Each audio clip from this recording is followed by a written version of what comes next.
Hello everyone, it's that college football guy here, another video. I realized something when I was making my videos yesterday that did the preview for the bowl games for today. I forgot to recap the Marshall Bowl game, the Myrtle Beach Bowl. So we're going to get into that. We're going to recap that game and the two other games I should say. Plus we're going to preview the New Orleans Bowl between Western Kentucky and South Alabama. First and foremost, to get the housekeeping out of the way, everyone please hit that thumbs up. It helps with the analytics. It helps with the algorithm. It helps with the video being seen by more people. Comment on the video. Love interacting with everybody and hearing your opinion on these things. And subscribe to the channel. We're on our way to 300 subscribers. All right, let's get back to what we should have done yesterday. I wasn't feeling too good, like you couldn't tell with the voice. I'm getting better. The voice, it's slowly going away, but little by little. All right, the Myrtle Beach Bowl, which happened Monday, actually. That was Marshall and UConn. Marshall beat up UConn 28-14. Cam Fancher, 2 TD passes. Team rushing-wise for Marshall, 45 carries for 210 yards and a touchdown. And Damian Barber, everybody loves to see the big man get something done, right? Well, the big defensive lineman for Marshall, got a 34-yard pick six in this game. Rumbling and stumbling down the sideline, but he got it done. And a big man touchdown for Marshall as they win that game. Congratulations to Marshall. The famous Idaho Potato Bowl. I thought San Jose State was going to win. In fact, they were up 13-0 at one point, and then one play, it seemed, changed the entire tide of the game as Eastern Michigan beat San Jose State 41-27. I said San Jose State was up, up 13-0. Taylor Powell got the MVP and got a French fry bath for winning the famous Idaho Potato Bowl. Rather than a Gatorade bath, you get a French fry bath. Okay. He went 18 for 30 for 298 yards and 2 touchdowns and an INT. Samson Evans threw in 2 rushing touchdowns. Jalen Jackson had a rushing touchdown. Story of the game was the fact they're up 13-0. San Jose State's going for the extra point. Sterling Miles blocked the extra point, and Tristan Hines picked it up, ran 87 yards the other direction for a 2-point defensive PAT. Because if you block the extra point and you run it the other way, you get 2 points for your team.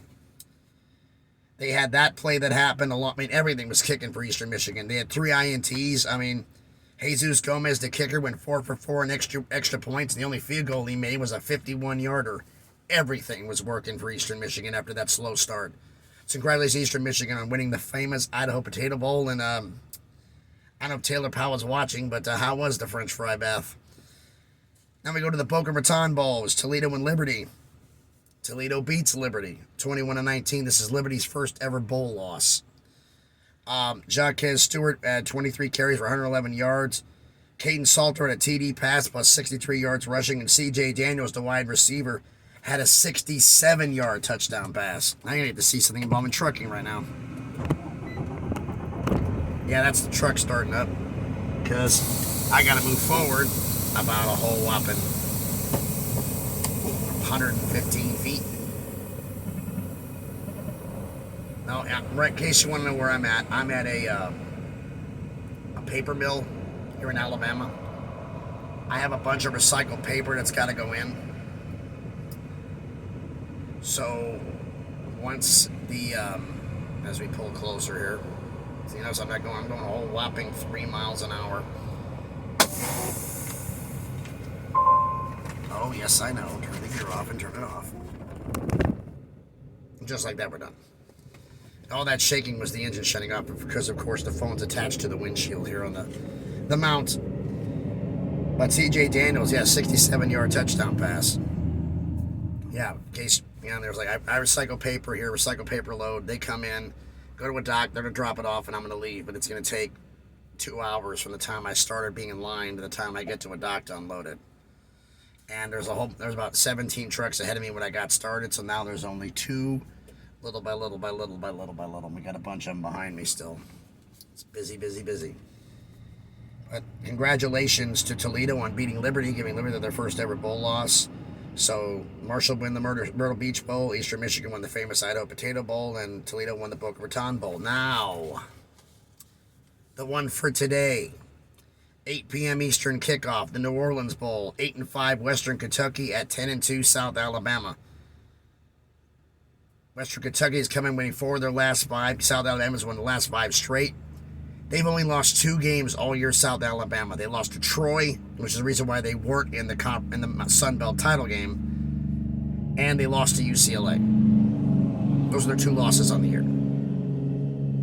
and that's impressive. Western Kentucky, let's get some stats on them. 483 yards per game, 10th in the nation in yardage. They allow 23.5 points per game. They allow 380 yards, 230 passing. Their defense is a little suspect.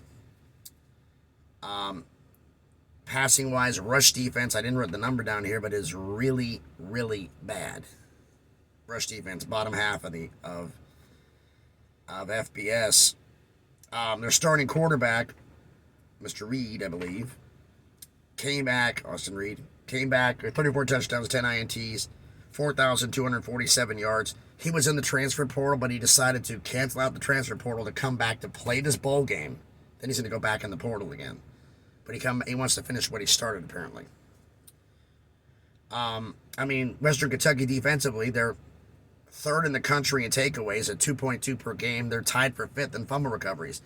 When they force turnovers, they do it. South Alabama, however, like Western Kentucky, played Conference USA, which is weaker than the Sun Belt. We all know that. And other than the close loss to Troy, they ran the table in the Sun Belt, which is not easy to do.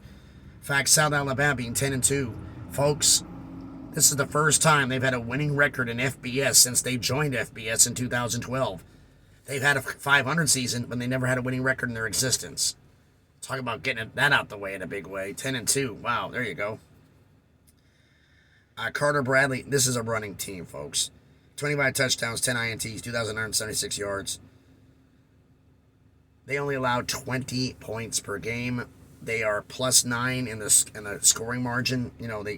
They score 30 plus but give up 20. They are a run-dominant team facing a weak rush defense. Even though Western Kentucky forces a lot of turnovers, so does South Alabama. There's not as many. And they have 3 700-yard-plus receivers on this team versus only 2 on Western Kentucky playing a better defense, better pass defense. So South Alabama's a 4.5-point favorite, and I'm going to pick South Alabama to win this game and cover the spread. I think they're going to be able to do it. Western Kentucky forces a lot of turnovers, but against weaker opposition. South Alabama was playing good against UCLA. That's not a small task to do, and they did it. So I'm going to give South Alabama the edge here. I have them winning this game. So tell me what you think down in the comments about the 3 games we had that I did recaps for, and the preview of the New Orleans Bowl tonight. So tell me what you think down in the comments. I know everything was shaking with the damn thing, but thanks everybody for watching this video. As always, please smash that like button, comment on the video, subscribe to the channel. Thanks everyone. The next video after this, I'm going to do right after this one, is going to be the recap of the Big 12, the worst conference predictions I had all year, because I totally bombed that one. Give you an idea, folks, I picked Oklahoma and West Virginia to win the Big 12. Yeah, stupid. Thanks everybody for watching this video. As always, please like, comment, subscribe. Be good to each other out there, and please remember, we're getting close to Christmas. Be nice.